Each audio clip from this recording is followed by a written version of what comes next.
Gracias por sintonizarnos en este programa especial. El fraude al servicio de salud en Estados Unidos se ha convertido en los últimos años en uno de los negocios ilícitos más lucrativos para los delincuentes. Miami es para muchos la capital de este fraude. Hoy dedicaremos nuestro programa al respecto y hemos recopilado una serie de segmentos que realizamos como parte de una investigación que no por casualidad finaliza en muchos casos inconclusos en la Cuba de los hermanos Castro. Veamos.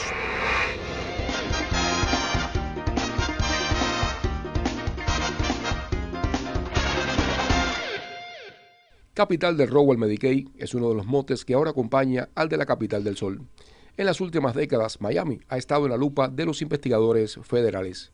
Según una investigación realizada por Sun Sentinel, una política que hace medio siglo fue instaurada por razones humanitarias ha propiciado la conformación de una de las más grandes organizaciones criminales, permitiendo que ladrones de la isla roben a las empresas y a los contribuyentes estadounidenses más de $2.000 millones en apenas 2 décadas.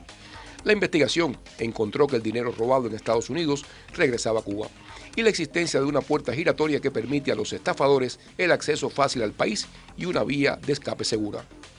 Cuba se ha convertido en un suburbio que alberga criminales buscados por la justicia estadounidense.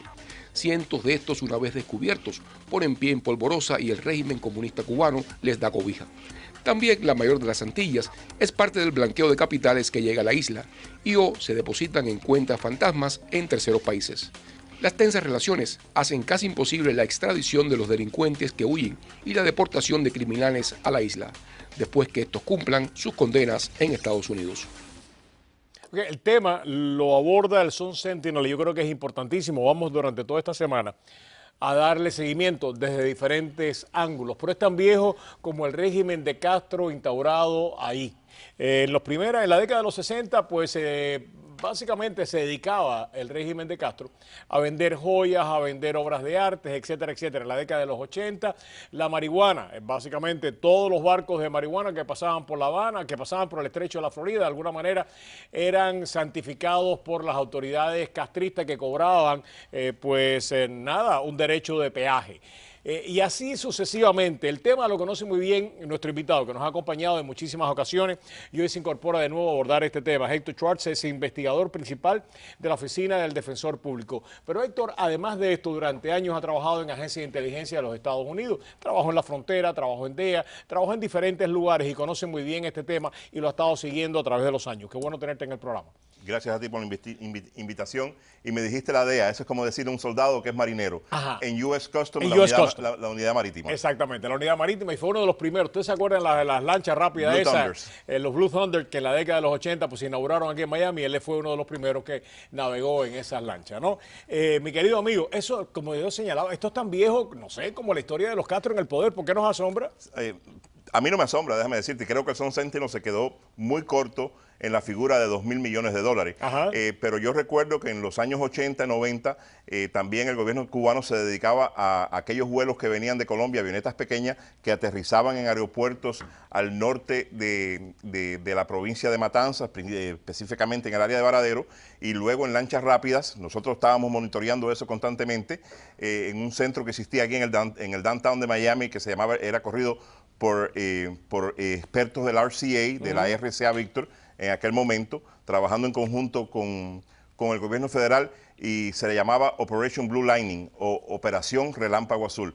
Y desde aquel momento sabíamos que el gobierno cubano estaba involucrado en el narcotráfico. Y asimismo, más tarde, ahora en los años finales de los 90, en los años 2000, pues hemos visto como este crimen organizado, que es lo que yo lo considero crimen organizado, ha venido aquí a estafar al Medicare, accidentes automovilísticos, robo a las compañías de seguro, robo bancario, el fraude a las tarjetas de crédito, fraude postal y el robo al Internal Revenue Service. En todo esto han estado involucrados todos estos personajes. Así ¿Cómo hacen el robo al Internal Revenue? Obviamente, la manera en que lo hacen es que te roban la identidad. Al robarte la identidad, pues ellos failean un income tax return con tu número de seguro social y con tu identidad. Y lo pueden mandar a pedir para que ustedes tengan una idea, o sea, o a un P.O. Box, o pueden mandar que el dinero te lo manden a una tarjeta de crédito, esta tarjeta de crédito de cash, ¿no? Correcto, por eso debit card. yo recomiendo, yo fui, uno de mis primeras funciones fue de Revenue Officer en Internal Revenue, y yo les recomiendo a todas mis amistades que no esperen al día 15 de abril para filear sus impuestos, para hacer sus taxes. Háganlo lo más temprano posible, por si le robaron la identidad, así de esa manera ya ustedes tienen su cheque del lado de acá. Una de las cosas, ¿cuándo es que se empieza a dar cuenta las autoridades federales de que están robando de manera industrial en el Medicare y que el gobierno cubano está involucrado? Que la gente viene de Cuba ya preparada, que a los 3 meses de estar aquí ya tienen una clínica, ya han sacado pues un número de licencia, ya están bileando, como se dice aquí, de manera fraudulenta al gobierno, y después se van para la isla. Hay centenares de personas que han hecho eso. ¿Por qué nos cuesta tanto trabajo darnos cuenta de que nos están robando? Mira, nos costaba mucho trabajo porque este fue un programa que fue creado para el anglosajón. El anglosajón es una persona que verdaderamente es honesta, respeta las leyes, y fue creado para que las víctimas, los enfermos, pudieran ver a su médico y que rápido el médico recibiera pago. De esta manera no había ninguna incomodidad para estas personas. Pero a mediados de los años 90 llegan a este país personajes como los hermanos Benítez, y entre los años 90 y a mediados de los 2000, 2004, 2005, es cuando el gobierno federal se da cuenta de este robo masivo que estaba sucediendo. En el caso de los hermanos Benítez estamos hablando de 119 millones de dólares que defalcaron al gobierno federal. De estos 119 millones, Roberto, se han podido recuperar hasta este momento nada más que 14 millones de dólares, gracias a que ellos hicieron ciertas inversiones en República Dominicana, y se ha podido recuperar una gota de todo este dinero. Ok, los fraudes en los accidentes. Llegan y a los 5 días ya tienen un accidente, se rompieron la cabeza, van para el médico y $10,000. No, y más. ¿Y más también? Y mucho más también. Y mucho, $10,000 para los médicos que están involucrados en esto, pero mucho más también. ¿Pero cómo es la cadena? A ver. Bueno, fíjate, yo en eso no me he especializado. Este tipo de investigación la hace el condado, Miami-Dade Police Department, en conjunto con el Departamento de Seguro del Estado. Pero la manera es que reclutan personas recién llegadas a nuestra comunidad, las reclutan para que formen parte de estos rines criminales, de estas organizaciones criminales, y se prestan a tener un accidente, que le den por atrás, van al médico y comienzan todo este proceso, y al final de cuentas los que estamos pagando somos nosotros, que somos los que vivimos en este estado, y pagando altas primas de seguro, que es lo que está sucediendo en este caso. O sea, es el robo de identidad para el Internal Revenue. Para el Internal Revenue, son los accidentes. Para las tarjetas de crédito. Con las tarjetas de crédito. Y la tarjeta de crédito, ¿cómo el gobierno cubano de alguna manera se ha involucrado también en este robo? Sin duda alguna. ¿Cómo se ha involucrado? Se ha involucrado robándote tu identidad, aplicando. Definitivamente. Es la manera que lo hacen. El gobierno, estos grupos organizados, criminales, de cubanos que han regresado a la isla, es nada más que crimen organizado, punto. No tienes que ir muy lejos. Crimen organizado. La inteligencia cubana está metida en eso. Roberto, digamos de que esto no es ningún secreto para el Ministerio del Interior en Cuba. Además, déjame decirte que esta es la manera que el Ministerio del Interior en Cuba le paga a sus agentes aquí. Sin duda alguna. Lo capacita y le da los instrumentos, las herramientas para que puedan robarle al gobierno de los Estados Unidos, y así es como se mantienen. Muchos de los cuadros de la inteligencia cubana se mantienen fuera del país, fuera de Cuba, a través del robo y a través de la extorsión. Mira, de la manera que yo lo veo, si estas personas no estuvieran trabajando con el gobierno cubano, ¿cómo pueden regresar con tanta facilidad a Cuba y quedarse en Cuba, comprar propiedades en Cuba? Sabemos aquí que viven en los mejores barrios en Cuba. Recientemente... ¿Tienen residencia? Por supuesto. Dime una cosa, yo no puedo regresar a Cuba y reclamar la casa que era de mis padres. O comprarla de tu abuelo. O comprarla de mi abuelo, exacto, o heredar la finca que era de mi abuelo. Yo no puedo hacer eso. ¿Cómo estas personas pueden hacerlo? Dime una cosa, en la década de los 90 y en la década de los 80, básicamente, había un tráfico marítimo tremendo entre Cuba y la Florida, específicamente de Cayo Hueso. Venían por las Bahamas, por el antiguo estrecho viejo de las Bahamas, se llama así, ¿no? Correcto. Tú estás muy bien informado, Roberto. No, esos amigos nuestros que tenemos. Y por ahí entraban en Cayo Hueso, se llevaban goma, se llevaban muebles, se llevaban cualquier cantidad de cosas, regresaban a la isla como Pedro por su casa.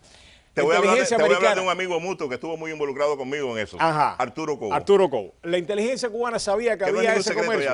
Había algún comercio, sabía de ese comercio que había entre La Habana, que venían agentes de la inteligencia cubana a Cayo Hueso a comprar cosas, se bajaban, las llevaban para Cuba y aparentemente nadie se enteraba. ¿Ustedes lo sabían? Pero claro que lo que sabíamos. ¿Y por qué lo dejaban? Roberto, uno de los casos más grandes que yo hice en la aduana, precisamente, y fue uno de los casos que me trajo un pequeño problema con mi supervisor, y después te voy a hacer la historia, fue precisamente una lancha rápida, una cigarreta de 36 pies que iba para Cuba, la interceptamos, que iba con antenas de alta tecnología para Cuba, obviamente para qué iban a hacer esas antenas, para el gobierno cubano, no iban a ser para una persona privada. Bueno, si yo confisqué ese barco, que iban 4 en esa tripulación, obviamente existía todo tipo de tecnología. ¿Pero ustedes lo sabían? Claro que lo sabían. ¿Por qué no lo detenían? Existía, ¿Era por cuestiones políticas? Roberto, existía Operation Blue Lightning, Relámpago Azul. ¿Por qué no los detenían? Porque aquí venían gente de muy alto rango de la inteligencia cubana. Además de eso, había un tráfico, se robaban los botes aquí, se los llevaban para Cuba y el seguro los pagaba acá. Y se los llevaban también para Isla Mujeres. Ajá. Y de Isla Mujeres a Cuba. Exactamente. Todo eso lo teníamos. O sea, botes carísimos robados acá. No se hacía precisamente porque no existía suficiente personal para llevar a cabo todos estos casos. Pero las analistas de inteligencia, claro que sí, las analistas de inteligencia de la aduana tenían el mapa de todas estas personas que estaban involucrados en todo este tipo de comercio. ¿Y había política atrás de eso? Había política detrás de esto también, sin duda alguna. No te quepa la menor duda. Yo te puedo hablar de otro caso en particular en Fort Lauderdale, en el puerto de Fort Lauderdale, un barco que venía de Holanda. Hizo puerto, un barco de carga hizo puerto en Fort Lauderdale. Este barco llevaba alta tecnología para Cuba. El barco fue detenido y luego nosotros recibimos órdenes del comisionado de aduanas que el barco fuera puesto en libertad.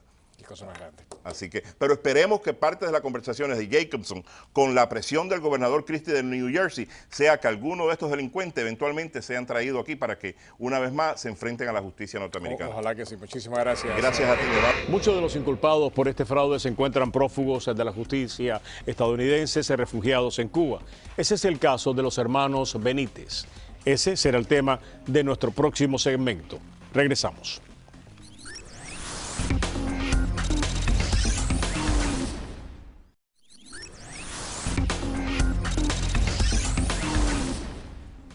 Gracias por continuar junto a nosotros en este programa especial. Defraudar al Medicaid o al Medicare se ha convertido en un jugoso y muy lucrativo negocio. Muchas investigaciones triangulan la operación con la isla comunista.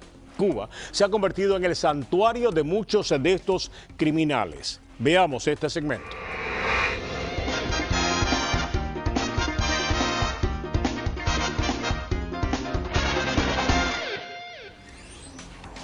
A la comunidad cubana radicada en Miami se le atribuye el haber hecho crecer a la llamada Capital del Sol, pero en las últimas 2 décadas también se le vincula con el fraude al Medicaid o al Medicare, un lastre que pesa sobre esta ciudad. Cientos de ciudadanos de origen cubano se encuentran refugiados en la isla comunista, según investigaciones federales. El elemento en común es el haber sido descubiertos o estar bajo investigación por estafar al sistema estatal y federal de salud. Quizás el caso más notorio fue el de los hermanos Benítez, Carlos, José y Luis, que defraudaron al Medicare en Estados Unidos y adquirieron millonarias obras en República Dominicana, antes de ser localizados por la Interpol y posteriormente fugarse a la isla comunista. Estos hermanos habían invertido decenas de millones de dólares adquiridos de manera fraudulenta en mansiones estilo mediterráneo, apartamentos, hoteles, lotes de alquiler de automóviles, helicópteros y embarcaciones e incluso un parque acuático en la zona turística de Bávaro en Punta Cana, República Dominicana, según muestran documentos judiciales. Entre los más de 100 encausados por robarle al Medicaid o al Medicare existe otro elemento en común. Prácticamente la totalidad de ellos son cubanos llegados a Estados Unidos en las últimas 2 décadas, amparados bajo la ley de ajuste cubano y que usan los privilegios de esta para convertirse rápidamente en ciudadanos estadounidenses, además de tener la posibilidad de contar con un pasaporte cubano y poder de esta forma escapar a la isla comunista una vez que son descubiertos. Okay. Este es el tema que vamos a abordar ahora, ¿no? Ya ayer lo abordábamos, lo vamos a continuar abordando durante toda esta semana. Y hoy vamos a ver un ángulo de esta noticia total y completamente inédito. Para hacerlo, tenemos a Luis Guardia, productor de este programa, colega periodista que ha estado siguiendo esta información desde hace muchísimos años. Precisamente esta investigación lo llevó a República Dominicana en un momento dado para poder averiguar más de lo que estaba sucediendo. Tenemos con nosotros también alguien que conoce muy bien este tema, es Pablo de Cuba. Pablo fue asesor legal en Cuba del Ministerio de Comercio, también del CIMEX, entre otras organizaciones. Básicamente era el asesor legal más importante que tenía el régimen cubano para transacciones internacionales. Directamente, por supuesto, que ninguno de estos ministerios se involucraba directamente con estos quehaceres, pero de alguna manera Pablo tuvo conocimiento de algunas de las cosas que estaban pasando y nos las va a contar en el día de hoy. Y alguien que se dedicó muy específicamente a darle seguimiento a esto a través de los años es Arturo Cobo. Arturo Cobo en Cayo Hueso, precisamente que era una de las bases que utilizaba la inteligencia cubana para mover cualquier cantidad de cosas, desde containers llenos de goma hasta muebles, lo que usted pueda imaginarse se movía de Cayo Hueso a Cuba. Algunos creen que sin que la inteligencia americana se enterara. Según Arturo Cobo, ellos estaban al tanto de lo que sucedía y vamos a abordar con él este aspecto en solamente unos minutos. Pero comenzamos con Luis. Luis, tú estuviste en República Dominicana, tú diste seguimiento a este caso de estos hermanos. No, cuéntame lo que podemos conocer de él. Mira, básicamente este es uno de los tantos casos que adquiere cierta vigencia histórica en esa época por el volumen de capital que se fue fuga. Hablando ahorita estábamos, el caso lo descubren federalmente a los 2 años. O sea, estos hombres ya estaban con una empresa creada, multimillonaria, turística, ahí había todo. Las fotos estas que hay por ahí muestran el parque de agua, un parque de agua en el estilo Estados Unidos, sin que, o sea, un parque de agua a todo trapo, en el cual el turismo dominicano de Punta Cana, turismo de los Estados Unidos, digamos Miami, tenían una atracción única ahí. Pero no era esto solo, hoteles tenían 2 hoteles, villas tenían 3 villas. ¿Y qué pasa con ellos? ¿Cómo se descubren y qué es lo que pasa con ellos después? Se sigue el mismo lastre y cogen al pescado por la misma cola. Ajá. Y empiezan a trabajarlo hasta que llegan ellos. Fíjate que hay una foto ahí, el helicóptero que es una anécdota impresionante. El helicóptero no lo mueven, ellos no salen con o sea, ellos... ¿No salen para dónde? Para Cuba. O sea, ellos... Porque ellos se van de República Dominicana para Cuba, huyen de República Dominicana para Cuba. Sí, pero hay un elemento en esto bueno. O sea, en estos países se compra todo. Y ellos eran medio dueños de un pueblo que se llama Higüey, que queda a escasos kilómetros. Cuando tú pasas por la misma carretera, pasas por este pueblo y después vas para Punta Cana. Es interesante cómo ellos eran dueños del mismo pueblo. Cualquier cosa que pasaba ahí era una mafia cubana establecida ahí. ¿Qué cosa? Tengo entendido que algunos de ellos se van por ahí un hermano que probablemente termine testificando en contra de ellos aquí si algún día logran en la justicia norteamericana que a este señor lo devuelvan para acá. ¿Pero cuánto se terminó llevando?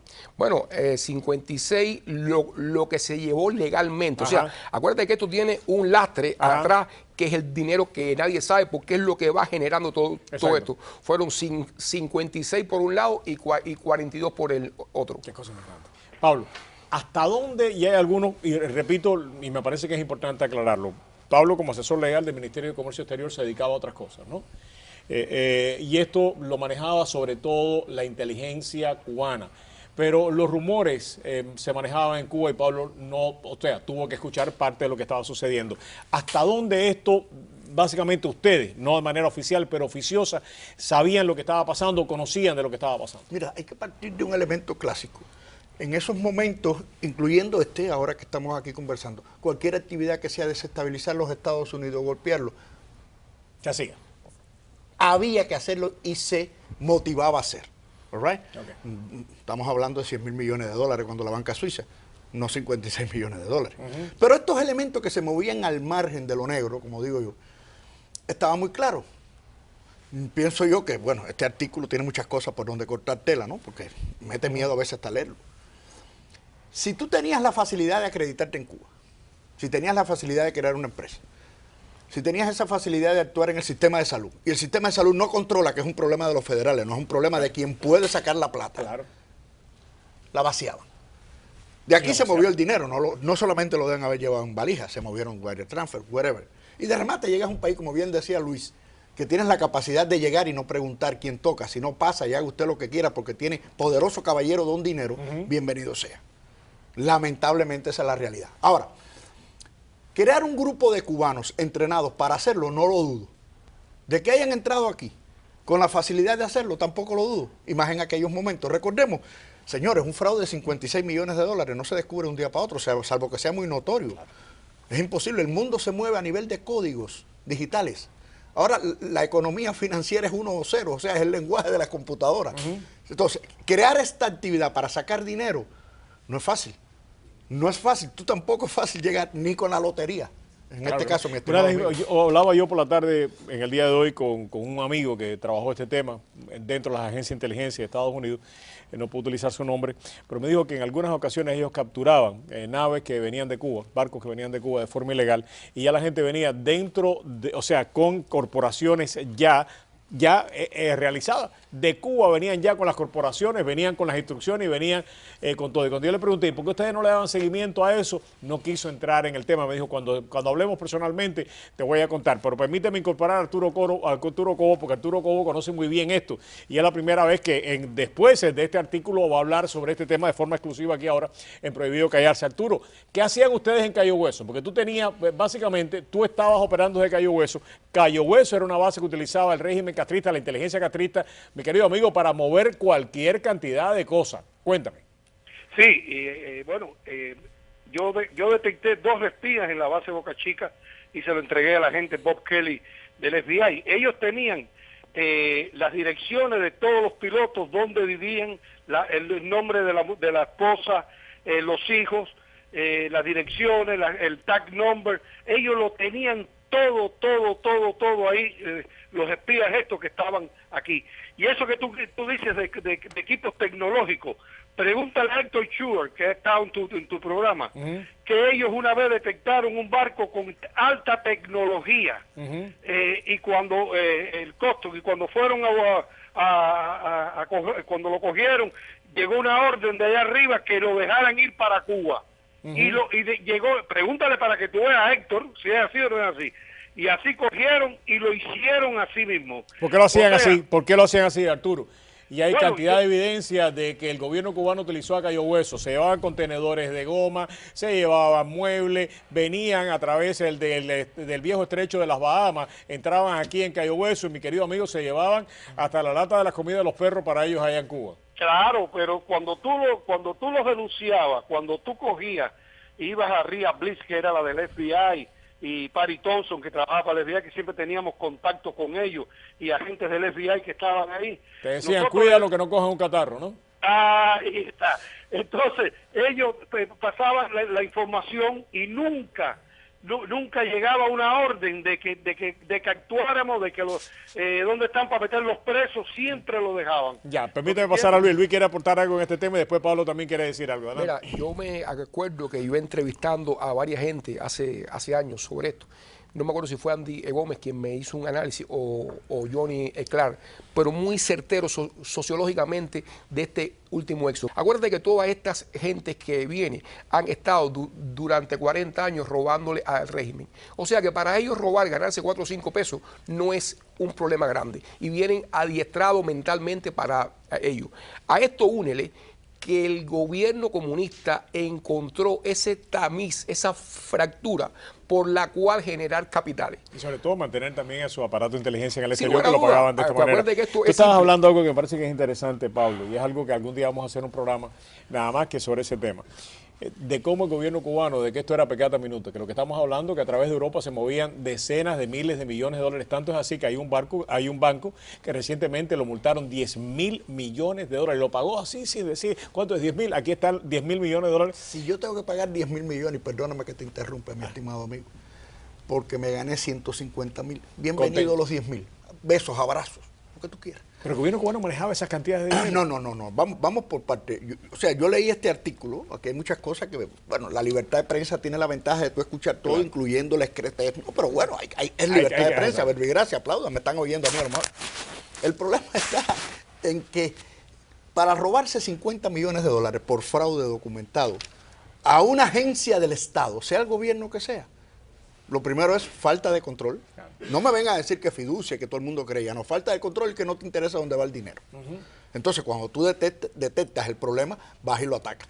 Lo otro es, y estaba oyendo a Cobo lo siguiente, te pueden dejar larga, pero no para echarte 30 años, sino 500 cadenas perpetuas. Muy bien, pero es que el problema es que si te vas antes de las 500 cadenas perpetuas, bye. Yo no dudo que haya un sector del facilismo que haya llegado aquí, que no tiene que ver ni la ley de ajuste cubano, ni tiene que ver el origen. Pero como esto, aquí han robado el Medicaid chino, coreano, ruso, búlgaro. Lo que pasa es que la Cuban Sugar, níquel y manengue llama mucho la atención. Ahora, ese estudio que hace Luisito es muy válido, porque va a donde va, al meollo del asunto. Gente que despilfarra aquí y va a un tercer país que lo permite todo, como es República Dominicana, y se lo suenan allí. Y ahora, si no, se lo llevan para Cuba después. Perfectamente. Cuando tú agarrabas, un ejemplo, una operación de MC, y esto es después del verano caliente, estamos hablando 95, el verano caliente es el 80. Perdón, es 89-90. Cuando tú agarras una de estas operaciones, que ya ahora son más difíciles, y empieza la gente a robar, y montan un negocio, y te dice un abogado, dice que es abogado, que el cliente le dijo, o sea, dice la confiabilidad del cliente, fíjate hasta dónde llega esto, que el dinero ilegítimo lo entraban en Cuba negociando. ¿Cómo van a negociar? Él lo sabe. Claro. Entonces, yo sí puedo decir que toda actividad donde quieran desestimular un segmento económico de Estados Unidos por parte del gobierno de Cuba, bienvenido y aplaudido, cual sea. Quiero decirle que vamos a hacer un programa especial y quiero agradecerle mucho a Arturo, que es la primera comparecencia que hace después de este artículo, la hace aquí en este programa. Así que, Arturo, gracias, un fuerte abrazo, hermano. Muchas gracias, Pablo, como siempre, un verdadero placer y un honor. Mi querido Luis. Miami se ha calificado hoy como la capital del fraude. Nuestra bella ciudad carga ahora con ese negativo lastre. Regresamos con más de este programa especial.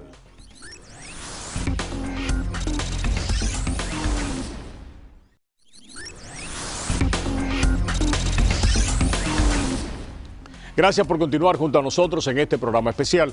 Miami ha sido calificada como la capital del fraude. El sistema de salud ha sido el eje central y otros negocios asociados para ganar dinero fácil. Ese es el objetivo de muchos de estos delincuentes. En este segmento vamos a entrevistar a un abogado con varias décadas de experiencia en estos temas y a la jefa Ozara Antifraude de nuestro condado. Veamos.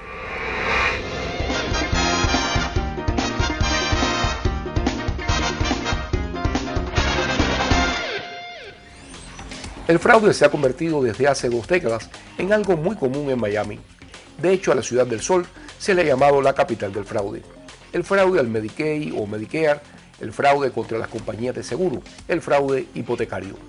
Según reportes judiciales, en estas operaciones los involucrados en nuestra ciudad son en gran medida personas entre 30 y 50 años, llegadas de Cuba en las últimas 2 décadas. Algo que, según los sociólogos, no es de extrañar, pues para sobrevivir, el robarle al gobierno comunista se ha convertido en una necesidad para los cubanos en la isla. Miami es una de las ciudades del estado más afectadas por los accidentes fraudulentos. Aún los accidentes legítimos pueden resultar en maniobras oscuras. Cuídese de un taller que infle el costo de su reparación o de una clínica que le cobre por servicios que usted no recibió. La simulación de accidentes y todo lo que esta cadena de fraudes puede generar en ingresos es la moda en la Ciudad del Sol. Clínicas, abogados, centros de reparación de automóviles y, por supuesto, las víctimas reales o falsas. And one of the prime focuses that we identified at the outset was combating mortgage fraud. Recordemos en 2010 la culminación de la operación Stolen Drinks, una investigación federal que finalizó con el encauzamiento de decenas de personas vinculadas al fraude hipotecario. Miami era su epicentro y la comunidad cubana estaba altamente vinculada al mismo. La estafa al Medicaid y o Medicare continúa siendo hasta el momento la más lucrativa. Los ciudadanos de la tercera edad son el blanco de delincuentes que les pagan por poder ofrecerle los servicios médicos. Toda una cadena lucrativa que posteriormente le factura al gobierno lo que el paciente necesita y mucho más.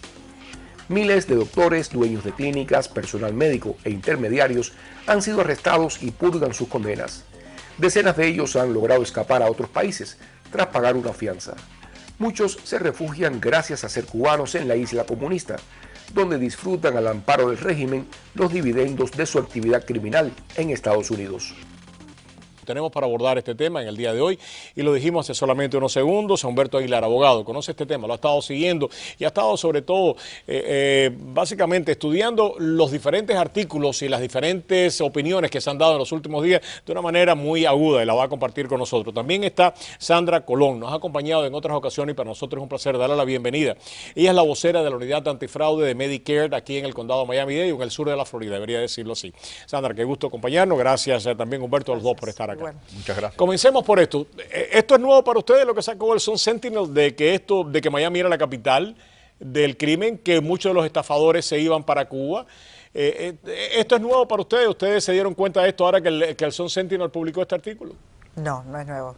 Hace 2 años, yo tuve un programa de televisión con una persona que conocemos y hablamos de esto, hablamos de los hermanos Benítez, hablamos de cómo el dinero no iba para Cuba y que esto no era una cosa nueva. Tu programa, hace 2 años hablamos de esto. Entonces, ahora salen estos 3 artículos que dicen que todas las personas estas han llevado dinero para Cuba, etcétera, etcétera, etcétera, y que somos unos criminales. Espérate, ¿qué está pasando? Vamos a verlo bien. Si hace 2 años estaba el problema, el Sun Sentinel no se interesó, no hay problema. ¿Por qué en el artículo este no salen los hermanos Benítez? No salen, que son grandes y siempre han sido grandes. ¿Por qué no salen tantas personas? Entonces encontraron un señor que se robó $180,000 en Nichols y ahora está trabajando en Cuba de salvavidas en una playa. Entonces yo digo, ¿qué está pasando aquí? Entonces hay muchas cosas interesantes en esos artículos que a mí me molestan. Y hemos hablado de eso antes y vamos a seguir hablando de eso, pero estos artículos no son menos lo que indican y el editorial que salió 2 días después nos indica lo que quieren ellos. ¿Qué quieren? Quitar el caso de Cuba, de la ley cubana de ajuste cubano. Lo quieren quitar, ya no nos quieren más, no nos tragan más, no nos quieren ver en pintura, ¿ok? Nos odian, nos quieren ver muertos. ¿Por qué? Porque fabricamos una ciudad de un desierto, es verdad. Entonces ahora, desde el 1994 hasta el 2014, se han robado $2 billones. Los cubanos que nacieron en Cuba, sí. Porque, ¿sabes? La mayoría de los crímenes que pasan en China lo cometen chinos. Y aquí en Miami, la mayoría es hispanos, somos cubanos. Entonces, sí, los delitos que se van a cometer van a ser por nosotros. O sea, ¿tú crees que aquí hay otras razones? Sí, muchas razones. Pero básicamente, ahora déjame pasar a Sandra. Sandra, tú me decías al principio que ustedes sabían de que esto estaba ocurriendo, de que se iban para Cuba, de que había fraude, pero esto no es nuevo, como acaba de decir Humberto hace solamente unos segundos, ¿no? No, Esto viene sucediendo de la década de los 90. Un ejemplo exacto. En los 90 se estableció la primera oficina, Field Office, en el estado donde era un hotspot, que continúa siendo un hotspot, y fue la oficina de Miami. Después, eso comenzó en el 95. Esta oficina era un proyecto para ver qué había en la comunidad, qué era lo que estaba pasando, para examinar, para instruirnos más a lo que estaba pasando y cómo era que el fraude estaba ocurriendo y por qué. Se encontraron muchas razones por las cuales el fraude ocurría. Sí se encontraron muchos grupos que estaban participando, que se especializaban en cierto tipo de fraude. Después de ese tiempo, el Congreso pasó la ley de que van a haber estas oficinas oficialmente establecidas en distintas ciudades. La primera siendo Miami, está California, está Chicago, está Nueva York, o sea, está Texas, las grandes metrópolis. Así que no es nuevo. El que sean los cubanos, yo no tengo la libertad de decir ni admitir esa información, pero si ustedes lo ven, lo han visto, se sabe, basado en la evidencia de los récords de las personas, los fugitivos que hay, tantos que hay que o son cubanos o se fueron a Cuba a esconderse. ¿Qué te puedo decir? ¿Por qué no abordaron? Nosotros abordamos, y tú tienes razón que en el artículo no sale lo de los hermanos Benítez. Nosotros lo abordamos aquí en el programa en el día de ayer. ¿Por qué no abordan lo de los hermanos Benítez? ¿Por qué tú crees que en este artículo no se abordan los hermanos Benítez, que robaron, creo que fue 110 o 112 millones de dólares? Pero tengo que decir algo, no son los que más han robado tampoco. Hay gente que ha robado mucho más de 100 millones de dólares. Aquí hay desfalcos de cientos de millones de dólares y alguna gente muy poderosa se han robado miles de millones de dólares. Nos olvidamos de Miguel Recarey. Que está en España. De mucha gente que se fueron de aquí años antes del 94 que robaron millones. Y vamos a decir una cosa en serio aquí. Si ellos quieren decir que hemos robado Medicare y que la ley está tan débil que la gente sale sin fianza y le dan unas sentencias por primera vez muy leve, eso es mentira, absurda mentira. Aquí las personas, donde los jueces están sentenciando más duro es en el sur de la Florida. Y yo he visto los jueces sentenciar a médicos de 60 años a 40 años de prisión, que es una pena de muerte. Y lo sentencian todos los días. Y cuando alguien cae preso por un fraude de 10 millones, la fianza normalmente es 10 millones de dólares, lo que te robaste. Mira el caso del señor Marrero de Cubana de Televisión. Ese señor lo enterraron en vida porque le han echado como 35 años a él y 25 a la mujer y 15 millones de penalidades. Entonces, vamos a hablar en serio. Ellos dicen, hay un agente federal que ellos ponen en el artículo, dice, yo sé que el gobierno de Cuba está atrás de todo esto. ¿Tiene prueba? Ah, no, no hay ninguna prueba. Nuestro congresista, el último congresista, dice, hay que hacer algo porque yo sé que Cuba está metido en esto. No hay prueba. Robert Vesco fue el que creó esto. Me voy para Cuba con mis millones y vivo como un rey. Entonces lo que hizo el régimen de Castro es, le saqueó todo el dinero. Y a Robert Vesco. Y cuando ya viejito, sin un centavo, lo metieron preso. Entonces lo saquearon. El tonto es el que hace millones en fraude de Medicare y se lo lleva para Cuba. Porque lo va a perder todo. Porque ellos son más gánster que estos gánster. Usted se reía escuchando todas estas cosas. Usted no paraba de reírse escuchando a Humberto, ¿no? Es que la avaricia es tan grande que las personas ustedes se dan cuenta de eso. Ustedes lo que le dicen, llévase para Cuba que te lo van a robar todo allá, ¿no? No sé por qué hace... Ahí es donde se van, pero se van. De que estén robando, están robando. Y es un delito... Y como dice Humberto, están sentenciando duro. Y están sentenciando duro porque antes la gente se creía que, nada, te dan en la mano así, más nada. Ya no. Ahora están hasta mirando a los beneficiarios. Aunque uno tenga mucho poder y se robe miles de millones de dólares. Puede meterse en el lío. Antes no se metía en el lío. Ahora sí. Antes no era tan... Era mucho más fácil robarle al Medicare que vender drogas. ¿Ok? Ahora sí continúan robándole al Medicare, al Medicaid también, porque ese no se quede atrás, porque van juntos. Y aquí muchas personas... Aquí de cada 3 uno recibe un beneficio de Medicare y Medicaid. ¿Ok? So, le están robando y... Ustedes están investigando en serio. Estamos investigando todo. La gente se cree que pueden llegar de Cuba. Ahora la gente, y eso lo hicieron en una época, tengo que decir lo que lo hicieron en una época. Llegaban de Cuba o llegaban de Chile o llegaban de otros países, aterrizaban, ponían una oficina y empezaban a robarle Medicare y en la oficina no había ni paciente, ni médico, ni nada. Bileaban, se robaban número de seguro social y número de Medicare a facturar y a cobrar y después a robarse, a salir huyendo, ¿no? Compran listas, eso continúa. Se prestan y se venden los números. Te voy a decir algo que está pasando con los inmigrantes, ¿cierto? Y lo sé porque me lo han dicho, me lo cuentan para que yo reporte, porque la gente tiene miedo a reportar. Y les quiero decir, no tengan miedo a reportar. Hay números donde pueden llamar y pueden hacerlo anónimamente. Hay que reportar el crimen, ¿ok? Aquí estamos poniendo los números en pantalla, ya lo estamos poniendo. Están los números en la pantalla, porque esos son los números donde pueden llamar anónimamente. Pero hay que reportar este tipo de fraude, porque si no, esto va... Usted me está diciendo, llegan algunos inmigrantes, ¿qué hacen? ¿Qué hacen con los inmigrantes? Llegan los inmigrantes, bueno, no, yo no estoy diciendo que lleguen los inmigrantes, estamos detrás de ellos, pero llegan los inmigrantes, usan personas que no tienen ninguna clase de experiencia en el campo de la medicina. Los establecen, uno va a la oficina, ¿qué están haciendo? Mirando un magazine, uno llega a inspeccionar, seguida están en el teléfono llamando al jefe, al dueño, a quien sea. Ya ese tipo de operación no lo estamos... ¿Con P.O. Box ya se terminó? Ya se está terminando porque han cambiado las reglas en las cuales uno puede estar registrado como un proveedor de Medicare. Han cambiado las leyes y han cubierto, tapando los huequitos que había, las vulnerabilidades que habían en la ley del Acta del Seguro Social, que comenzó como un programa basado en honor. Mira, en medicina, tú le tienes confianza al doctor, ¿no? Entonces... Eso ha cambiado la manera en que se pagan los home health services, los servicios en el hogar. ¿Qué están robando ahora? Bueno, ahora están robando. ¿Cuál es la moda ahora? La moda están ofreciendo y alterando los beneficios, los servicios médicos que le están dando a las personas. Están ofreciéndole beneficios y servicios que no son necesarios, pero como Medicare lo paga, pues porque no te lo haces. Yo tengo una pregunta, ¿no? ¿Dónde único se roba en los Estados Unidos aquí en Miami? No, señor. Lo de los accidentes de los carros, eso nació en Nueva York. Y hay mezclado muchas razas y muchos países, muchas nacionalidades en eso que nace en Nueva York. En Miami lo están haciendo y lo llevan haciendo años. Esto empezó el otro día, ¿no? No, esto es una cosa que lleva 20, 30 años pasando, donde se cuelan adelante, te da un golpe, me duele el cuello, dame $10,000. Y se lo dividen. Entonces, es una cosa vieja. Que los cubanos que están aquí en Miami lo están haciendo, sí. Que muchas de las personas que vinieron de Cuba están metidos, involucrados en esto, sí. Pero lo que quieren decir es que todos estamos metidos en esto. Que Cuba, toda persona que viene de Cuba usando el Cuban Adjustment Act es un criminal.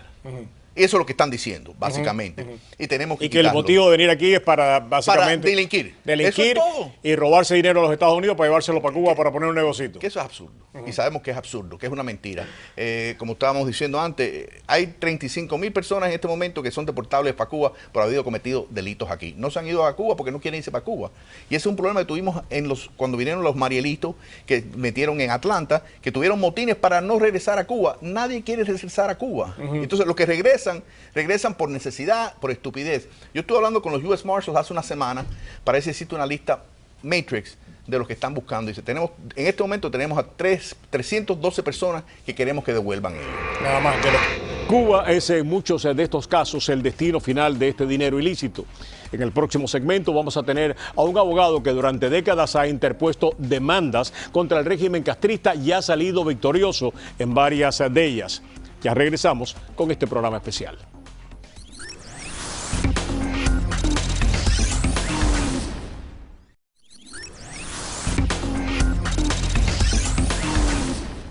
Gracias por continuar junto a nosotros en este programa especial. Cuando uno triangula muchas de estas operaciones de fraude y estafa, el régimen castrista aparece en uno de los vértices. Cuba no solo le da cobijo a muchos de estos criminales, sino que en ocasiones orquesta varias de estas operaciones.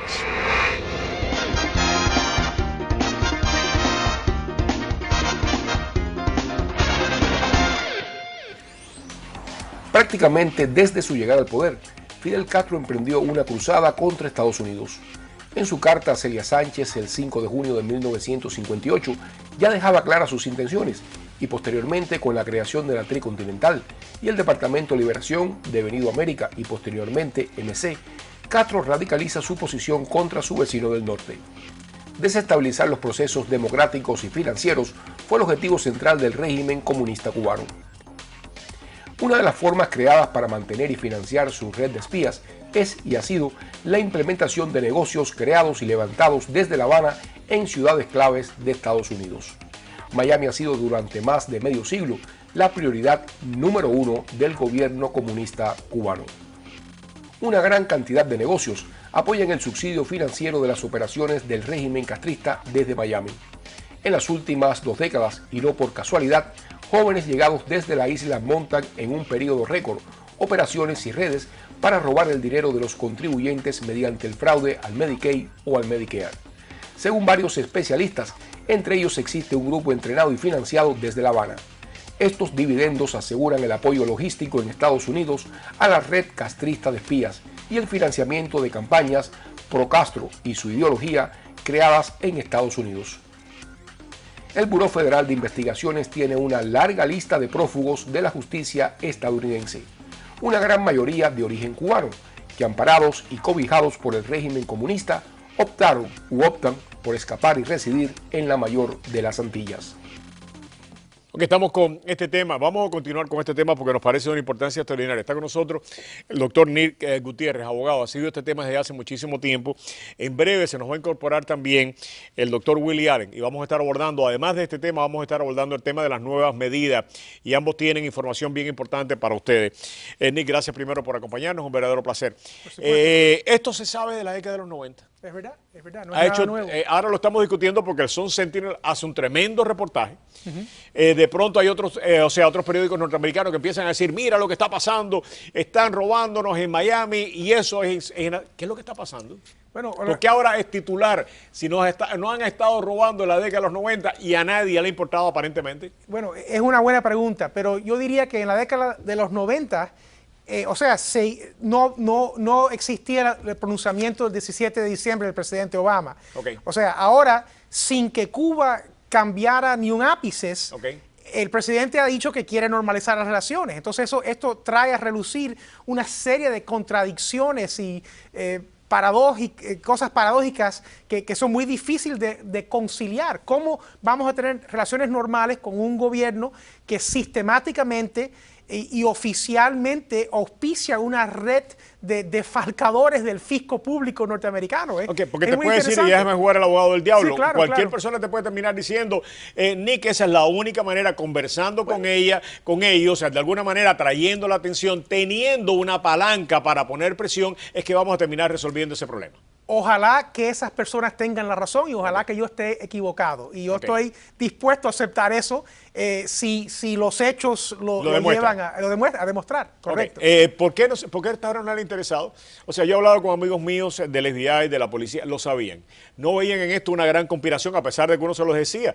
Le decía que hay una conspiración. Tengo otros amigos que me están diciendo, Roberto, cuando nosotros llegábamos a Washington, me decían, aquí hay una conspiración, y estoy hablando de gobiernos republicanos y demócratas, no solamente de demócratas, que nosotros llegamos a Washington y decía, aquí hay una conspiración, nos decían, no, dejen eso tranquilo.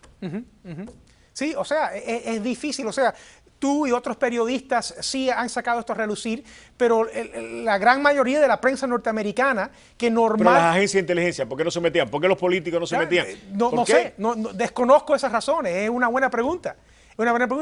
O sea, sería algo clásico, típico para los políticos, para las agencias de inteligencia entrar. O sea, es suficiente malo que la prensa principal no ha hablado de esto y que los políticos, nuestros representantes electos tampoco hablen de esto, no tiene razón ni justificación, pienso yo.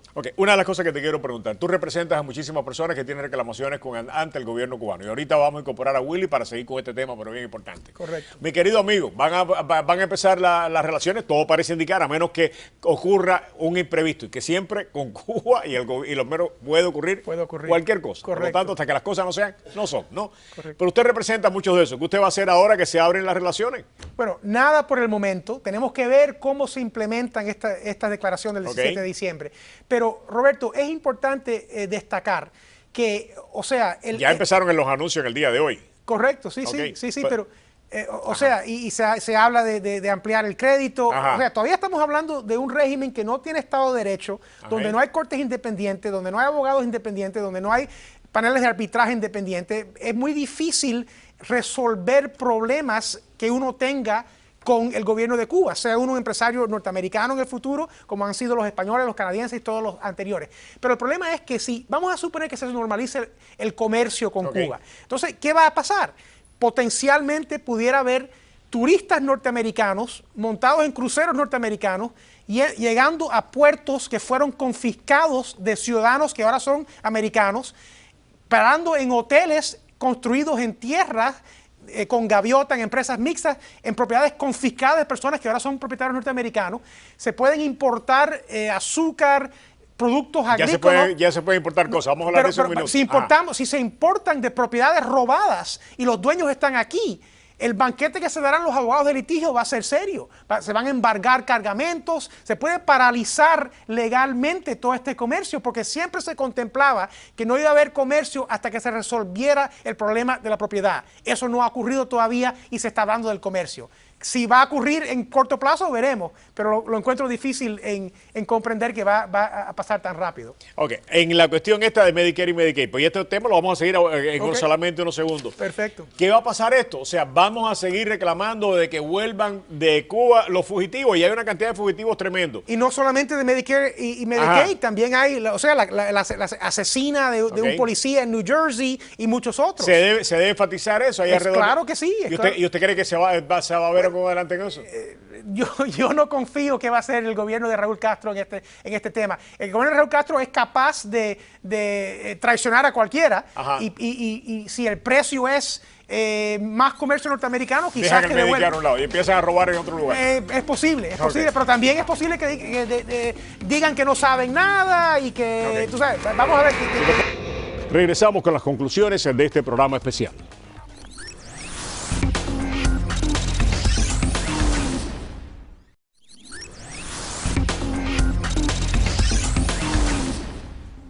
Muchas gracias por habernos acompañado en este programa especial sobre los fraudes y estafas que tristemente le ha valido el calificativo de capital del fraude a nuestra capital del sol. Yo soy Roberto Rodríguez Tejera. Espero que esta recopilación de segmentos haya sido de su agrado. Les deseamos un buen fin de semana y los esperamos, como de costumbre, el próximo lunes, porque aquí está prohibido callarse. Buen fin de semana. Gracias.